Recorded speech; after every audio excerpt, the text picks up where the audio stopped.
Hello and welcome to On a Limited Budget, the podcast series where we explore how you can build a thriving workplace culture without breaking the bank. I'm James, List and Organisational Trends Manager at Great Place to Work UK, and I'll be your host. Great Place to Work is the global authority on workplace culture. Every year, we get direct feedback from over 10 million employees around the world working across a range of companies in various industries and sizes, telling us how they really feel about their employer.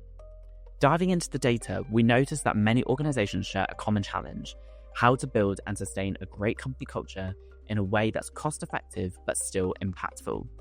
Today, we're exploring one key element of this critical challenge: fostering equity and inclusion on a limited budget. This means building a culture that enables all employees, no matter who they are or what they do, to thrive.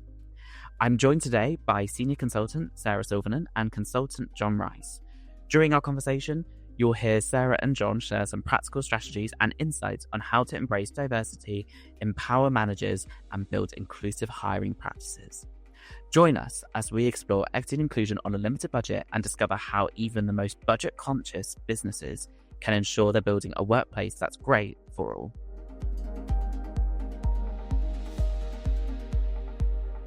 So John, as our resident expert when it comes to diversity, equity and inclusion, it would be really good to kind of set the scene initially, just so we're all on the same page on how we define it at Great Place to Work. So could you just start off just by sharing, how do we at Great Place to Work define equity and inclusion?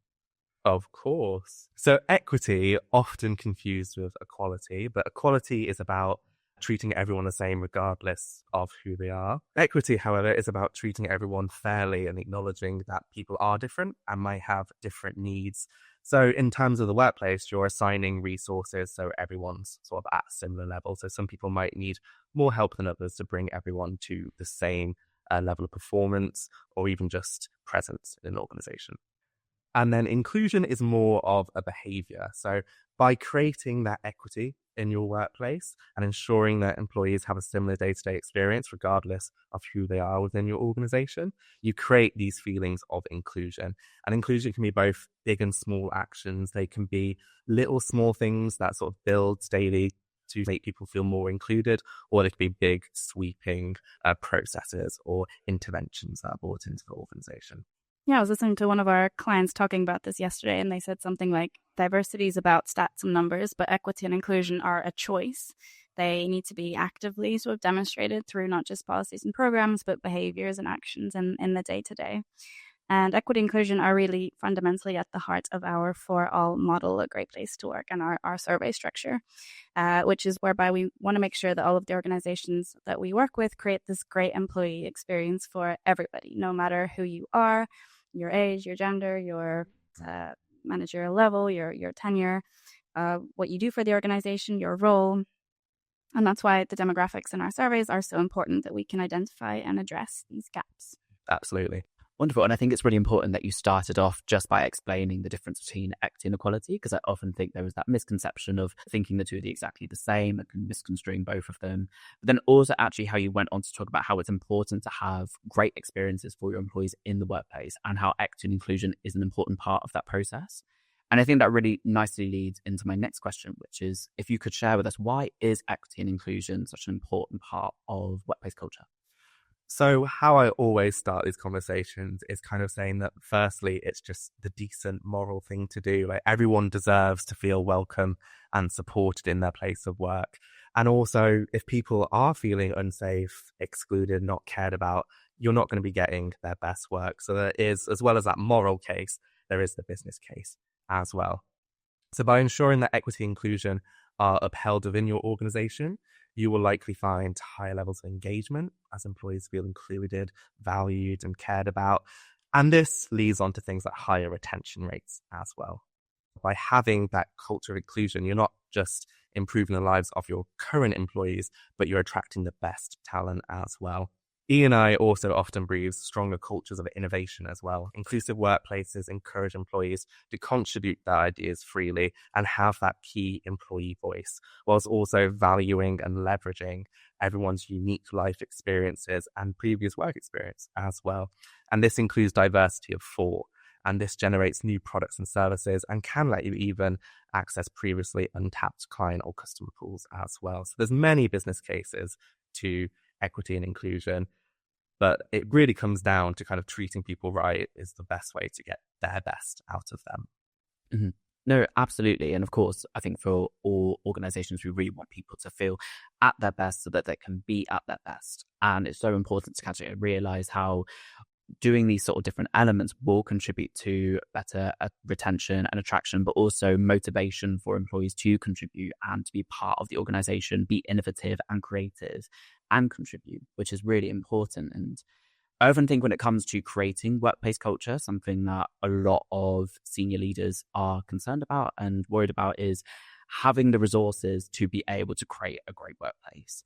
And often people believe that means you have to have a large budget and a lot of monetary support in order to be able to create this.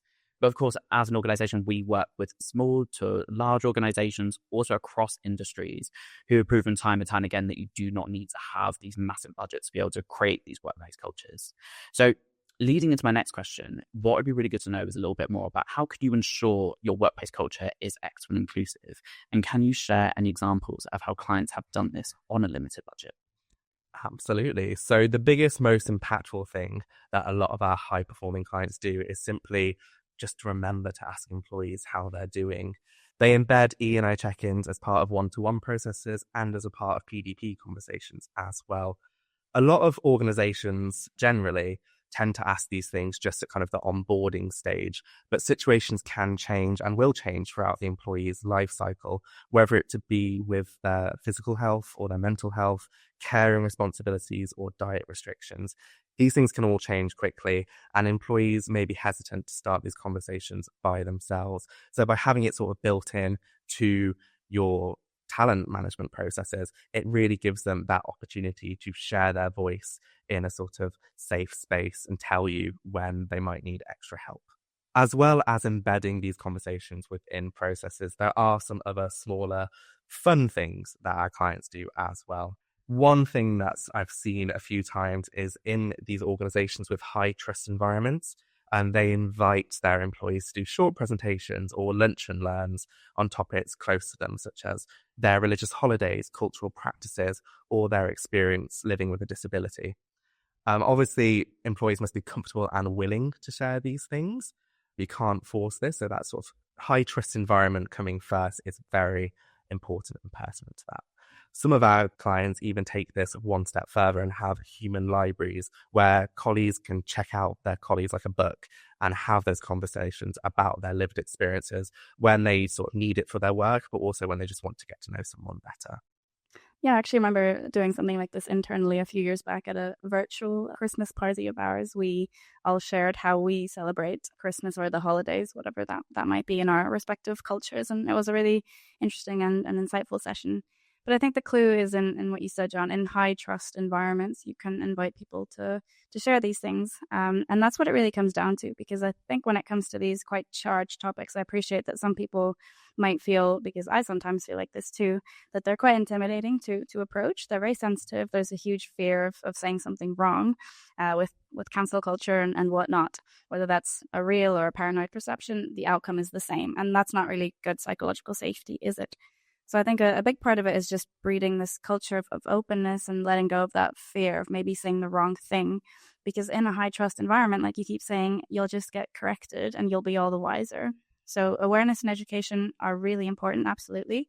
But they're quite passive in a way. So a lot of it just needs to be then applied in conversation and in sort of everyday behavior. You need to get people actively involved in these kinds of conversations about equity and inclusion. So the real question is, how do you build that culture in the most effective way? And that goes hand in hand with building psychological safety and well-being and all these sort of good management behaviors, like you've said. Absolutely. And it really is about that high trust environment. So one thing that often gets underestimated is just how graceful people are, and people are willing to recognize when someone might say something out of ignorance versus out of maliciousness. And they'll be willing often, if it's a comfortable environment, if they're comfortable with their colleagues, they are comfortable to kind of correct them or to just give them a little bit more information on things. But one key word there as well I wanted to sort of get back to is celebrations. We talked about how we celebrated Christmas that one time, but celebrations are really a great way to make people feel included and celebrate what's important to either them or their colleagues. And a lot of our client organizations do this as well with small events or even just themed lunches. They make sure not to tokenize this event and treat it with the respect it deserves.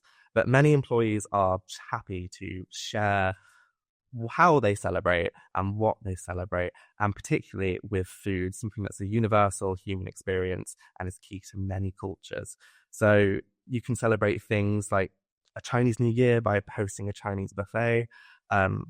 Diwali can give barfi or other Indian sweets, or even just pretzels and sausages for Oktoberfest and things like that. You can really tap in and have people from across the organization come together, share some food, share some drinks, and just discuss why these celebrations are important and kind of widen their worldview whilst everyone's also having fun in a nice environment. The way to an employee's heart is through their stomach. Absolutely. Yeah, and I think it's really important what you're mentioning about how we have managers creating the space and time within these PDPs and check-ins to be asking the right questions and really trying to get to know employees on a deeper level and understand the kind of supports and that they need from that. And actually also just making sure that employees feel comfortable to voice their opinion and to give their ideas and perspectives to make sure that the organization can be as inclusive as possible. And I think one thing that I really like to build on a little bit more is talking a little bit about how not only managers, but companies as a whole can be able to monitor how they're tracking when it comes to DE&I to make sure that their organization is as inclusive and equitable as possible.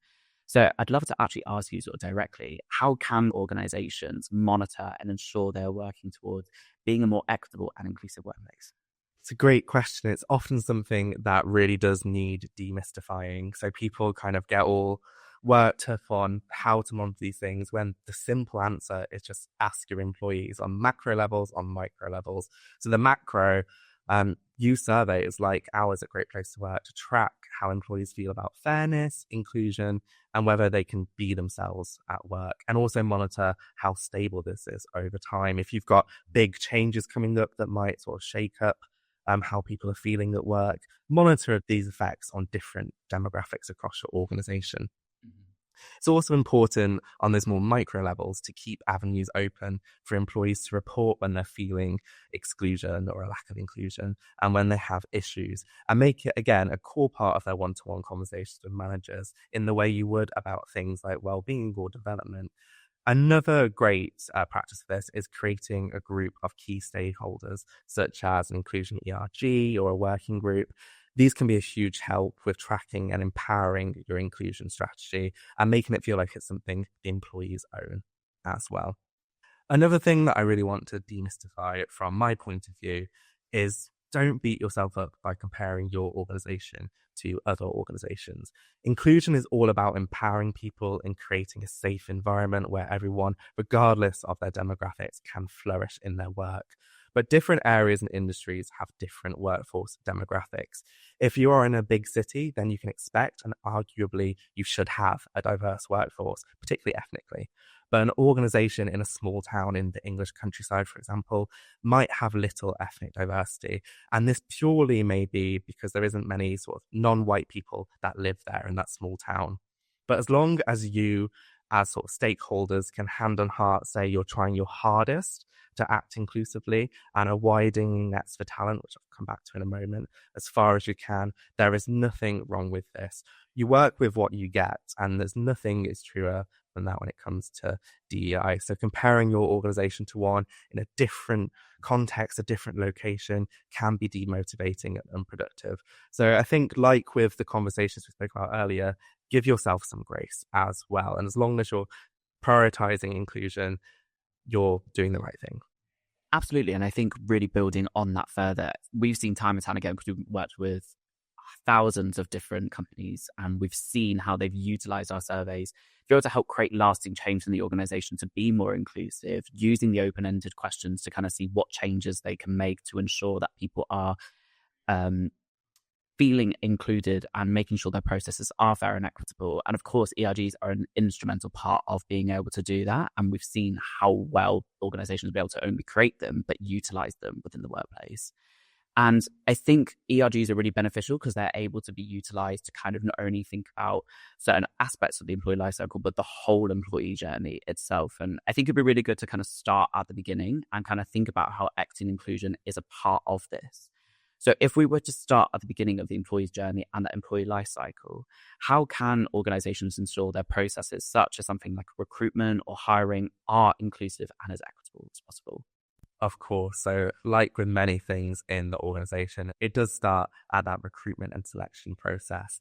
But flipping it around a little bit and starting with the selection process first, once those CVs have started pouring in, there are some tips and tricks you can do here to maintain and prioritize that inclusion. Some of these are very well known. So things like blind CVs, get another employee to come in, remove any demographic information from the CV, such as name, age, gender, etc. So you only see their work experience and their qualifications. That can be great for sort of not even giving you the wiggle room to have implicit biases come in. You kind of just have the key information you need. For assessments, having skills-based hiring practices using things like work sample tests. So candidates are directly measured against tasks they'll do in the job should they be successful. And also having those diverse hiring panels as well. Multiple people, ideally all of whom have done unconscious bias training, and they make the hiring decisions, and these panels are as diverse as possible, as diverse as you can make them within your organization. A really great tip for this as well is including junior employees in the process, because that has a double whammy effect of being great for their development also. Going back to recruitment, in my experience, this falls a bit flat if you don't ensure EDI in that recruitment process as well. So if you're fishing in the same talent pools, you'll always catch the same fish, the same candidates, you always do. And whilst blind CVs might help those candidates, it's always better to widen your net and fish in other pools as well. And that's very key, that as well, because no one's telling you to stop fishing those original pools, just widen the net a bit. So some tips for this are going straight to the source, looking at university job fairs and going to more than one, having apprenticeship programs to nurture talent who may not have a degree. But my big tip is to partner with external organizations that have a common interest in helping you. This can come in the form of specialist job boards. The Diversity Job Network operates in the UK, and they have LGBT job boards, Black and minority ethnic, neurodiversity, disability. They have so many job boards that cater to specific groups of people. And it can be really simple to just upload your job spec on one of those boards or all of those boards, as well as just where you traditionally post your job specs as well. Doing that, you've already widened that net. But there are also special interest groups, for example, coding Black females who nurture talent themselves, and they help Black women and girls in the UK get into the tech and IT sectors. These communities can be so powerful in helping you widen your talent pool as you have the same common goal. And then there might even be opportunities to further support them in return and bolster your CSR output as well. So it's always good to reach out to these organizations and see how groups that already operate in your sector can help you, and you can help them in return. I think working with other organizations is so important. And I think also it's the same, going back to what we were speaking about before, utilizing your ERGs to actually ask people to really kind of go through the process of either trying the recruitment stages or the hiring stages to actually see, are they facing any barriers within this process?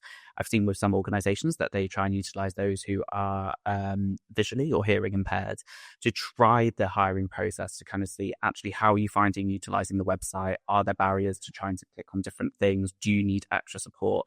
And actually using that employee feedback goes so far in terms of actually supporting changes within the workplace and making sure that anyone who's coming into the organization who is going through the hiring and recruitment process is getting that extra support because it's already been tried and tested. And I think actually just reflecting on some of the things that we've already spoken about today, one thing that we spoke about is the importance of having the correct support in place from people managers to make sure they're creating a psychologically safe environment for employees to feel like they can voice their opinions and share how they're feeling.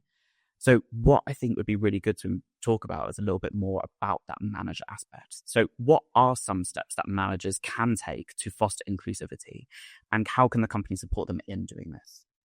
Absolutely. And going back to what I said earlier about empowering those one-to-one sessions and including DI related questions in that. That is definitely one aspect of it. But of course, to be able to have those conversations, managers do need to be empowered themselves. These things, like a lot of stuff in organizations, they trickle down that managerial hierarchy. One great thing for this is if budget allows inclusive leadership training, it can be so impactful for helping managers understand the impact of their behaviours, what biases they might hold, and also how to overcome these. And also, kind of like what Sarah was saying earlier, to take away that guilt and really make people willing to have these conversations, willing to occasionally be a little wrong, but willing to learn from that and sort of better their practices, both for themselves, but also for their team as well. There are some smaller things that managers can do. So a lot of these are associated with behavioral change, such as having team meetings, making sure everyone's voice is heard and being equitable, rotating facilitators who's hosting the meetings to get those different perspectives, and discouraging interruptions as well. Things like differing work styles can play into this as well, remote and hybrid work, and kind of making sure people have that working pattern and working environment that works best for them.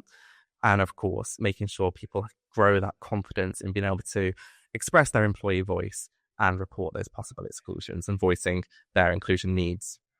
Yeah, it always strikes me how much similarity there is between these topics and well-being, especially when it comes to people management skills. An E&I conversation basically is a well-being conversation. And in the same vein, a well-being conscious organization or leader or people manager is most likely to also be an equity and inclusion conscious one.